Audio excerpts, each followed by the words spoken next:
The Nigerian Senate has confirmed the nomination of 15 out of the 27 resident electoral commissioners of the Independent National Electoral Commission (INEC). The confirmation followed the adoption of the report of the Senate Committee on INEC at the plenary. The chairman of the Senate Committee on INEC, Senator Suleiman Nassif, while presenting the report, said all the nominees were cleared by the Nigerian Police, Department of State Service, and Code of the Conduct Bureau, added that the remaining nominees were still undergoing screening by the panel. 27 nominees referred to the committee for screening were cleared by the relevant security agencies, the police, the Department of Security Service, and Code of Conduct Bureau. Recommendation: after a thorough scrutiny of all the relevant documents of the nominees, members of the committee were satisfied with the qualification, experience, and suitability of 15 nominees in the first batch, while the remaining 12 nominees are still undergoing screening by the committee. Therefore, the committee recommends that the Senate do confirm the appointment of 1. Professor Godwill Obioma, 2. James Lalom Apam, 3. Dr. Nwachukwu Oji, 4. Dr. Ilo Joseph Valentine Chuks, 5. Dr. Nentawe Goshwe Yelwatda, 6. Umar Ibrahim, 7. Mr. Emeka Ononomadu. In his remark, the President of the Senate, Bukola Saraki, complimented the work of the chairman and charged the new resident electoral commissioner to live up to the expectation. Of the Committee on Independent National Electoral Commission (INEC) on the screening of Mr. President's nominees for appointments as Resident Electoral Commission, and approve the nomination of Professor Godwill Obioma, Abia, new appointment, James Ilolam Apam, Benue, new appointment, Dr. Nwachukwu Oji, Ebonyi, new appointment, Dr. Ilo Joseph Valentine Chuks, Enugu, new appointment, Dr. Nentawe Goshwe Yelwatda Plateau, new appointment, Umar Ibrahim Tarab. Of all of us here, congratulate the new nominees of as resident commissioners for INEC, and hope that wish them a very successful tenure. They're coming at a very important time to complement the work already being led by the current chairman, and to guide us into the certain new reforms that we have put about by the amendment of the INEC, and hope that they'll be able to do that successfully so that we can continue to improve on our electoral processes. It will recall that President Muhammadu Buhari had written to the Senate requesting for the screening and subsequent confirmation of 27 resident electoral commissioners. From National Assembly Complex, Abuja, Muyiwa Bamdele reporting.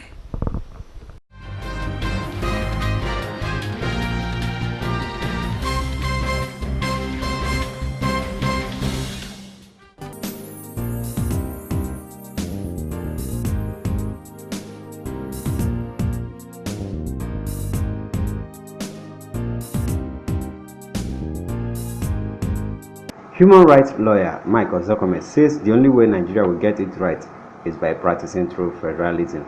Ozokome, who was one of the guests at the 2017 Nigerian Democracy Day lecture organized by the Safe Democracy Group Africa in Abuja, said APC-led administration should look into the 2014 National Conference, noting that one cannot separate democracy and good governance.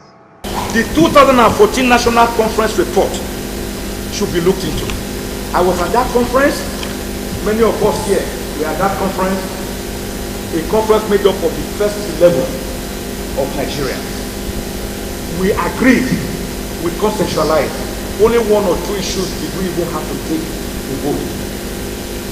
It is unpatriotic, it is irredemptive, it is bad for honor, dignity, and integrity for people who participated in that conference, who even headed some of the most critical committees, to come out now to the public and denounce the recommendations of the over 600 recommendations of that conference.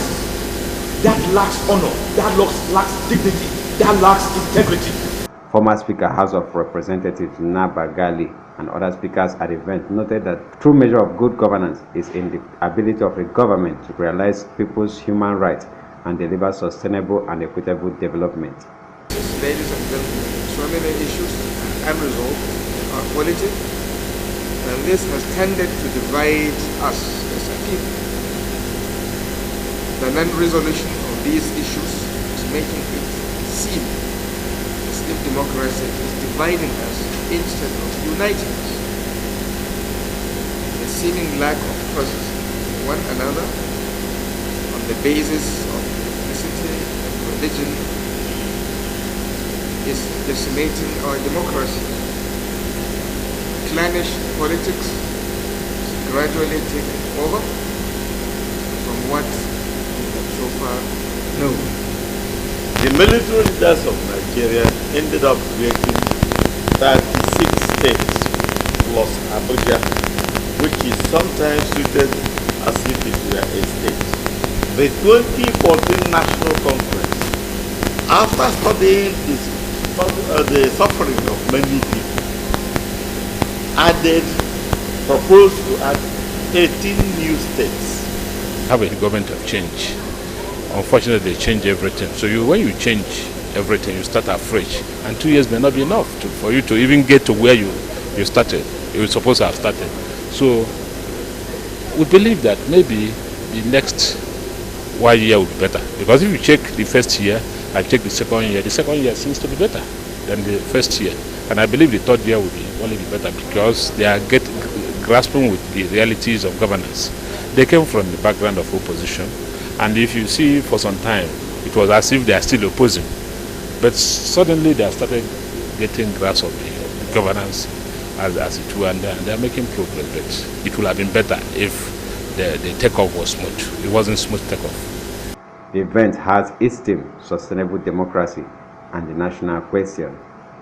In Abuja, LM2 Comica report.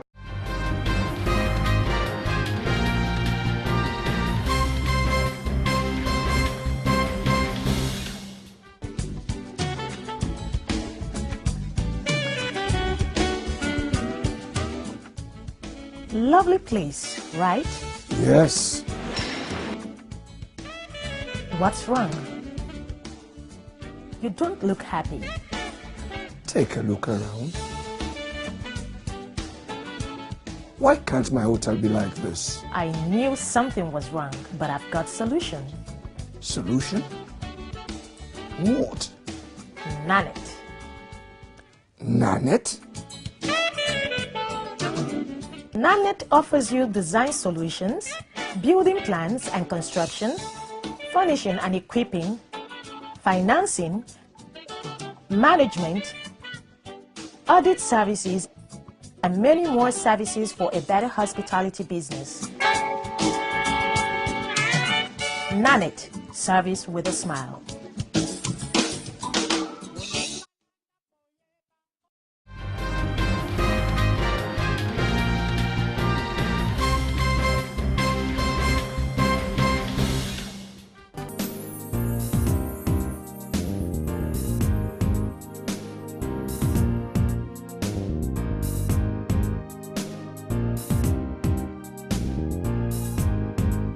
A coalition of civil society groups under the auspices of Global Center for Conscious Living Against Corruption have asked for the immediate removal of the acting chairman of the Economic and Financial Crimes Commission, EFCC, Ibrahim Magu. Speaking on behalf of the group, Nwambu Gabriel accused Magu of violating the fundamental rights of many Nigerian citizens, destroying their images and integrity, which he said is against the Constitution of the Federal Republic of Nigeria. Ironically, the mode of operation of the EFCC, the several cases of gross violation of rights of citizens, the fact that EFCC speaks too soon to the extent of trying suspects on the pages of newspapers is rather alarming and embarrassing Nigeria in the League of Nations. It is worthy of note here that the EFCC is collaborating with some social media platforms, particularly Sahara Reporters, whom we have investigated and found to be working with some clandestine political bigwigs in Nigeria. Mr. Ibrahim Magu's continuous stay parading himself as the acting chairman for over the mandatory 90 days is a clear violation of the Constitution of the Federal Republic of Nigeria.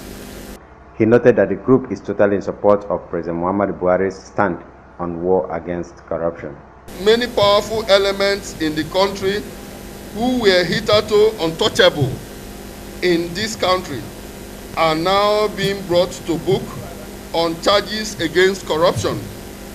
This is an indication of the genuine and sincere intentions of President Muhammadu Buhari in the fight against corruption in Nigeria.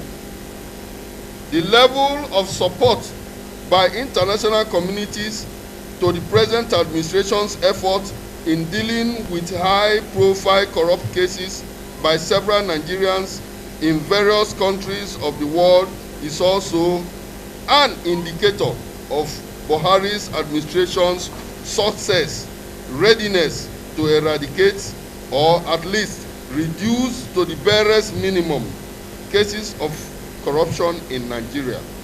The Nigerian Senate had turned down the confirmation of Magu as substantive chairman of EFCC over reports by the State Security Service indicting him of corruption. In Abuja, LM Chukwemeka reports.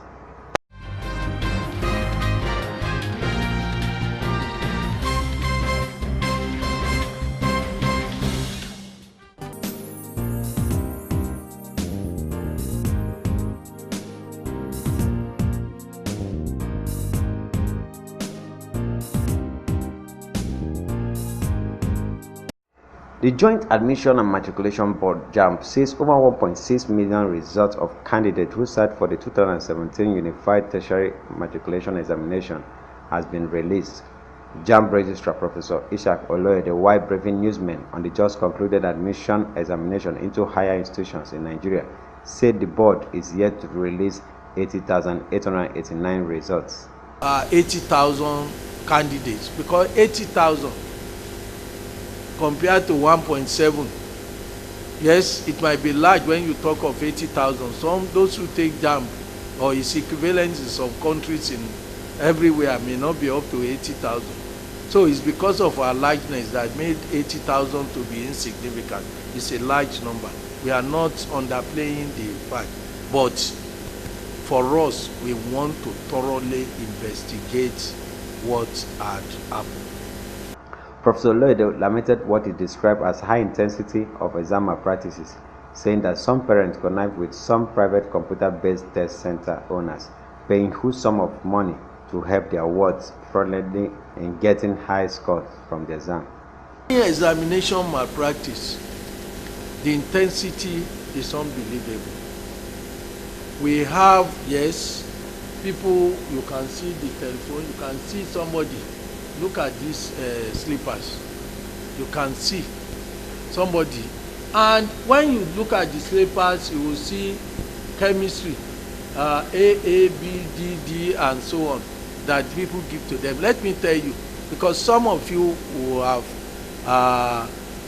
asked, how do they know A, B, C, D, and so on? What happened was that some of the CBT centers, particularly private CBT centers, some of them are not, they deliberately set up the CBT center for reasons other than examination. You know, when you have computer-based test examination, you can't have the question, because immediately after the exam, our software will wipe away the question. So what they did, part of the examination malpractice is, as soon as the students start the exam, the operators of the CBT center will quickly go and disconnect them somewhere, disconnect the cable, and they will say, oh, something is wrong with their network. What they call network is the local area network. Disconnect, so that they can have access to our questions that are on those systems. In Abuja, LM Chukwemeka reports.